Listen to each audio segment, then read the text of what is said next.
જય જય શ્રી કૃષ્ણ. ઘણીવાર બહેનોને એવી ફરિયાદ હોય છે કે મારા બાળકો ભણવામાં હોશિયાર નથી. તો હું તમને એક વાત કહું છું, ક્યારેય પણ બાળકોને સંધ્યાકાળે વાંચવાના બેસાડશો, લેશન કરવાના બેસાડશો, ભણવાના બેસાડશો. સંધ્યાકાળ એટલે ખાલી ભક્તિ માટે, ભગવાન માટેનો સમય છે. એ સમયે તમે વાંચશો ને તો પણ યાદ નહીં રહે. હા, તો ક્યારે યાદ રહેશે? સવારના ઉઠાડીને વહેલા, અને વહેલા એટલે લગભગ 5 વાગે પણ ઉઠાડી શકો, 6 વાગે પણ ઉઠાડી શકો તમારા બાળકોને, અને પછી એમને થોડુંક મોઢું ધોવડાવીને અને ત્યારે બેસાડી દો એમને વાંચવા માટે. એમને યાદ રહેશે.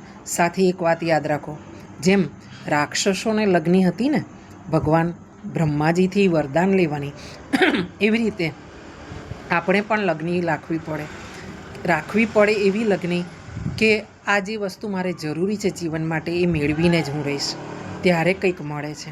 હા, એટલે આપણે એમનામાંથી પણ કંઈક લેવા જેવું છે, જે દૈત્યો છે એમનામાંથી.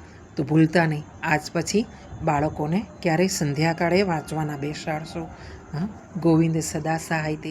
જય જય શ્રી કૃષ્ણ.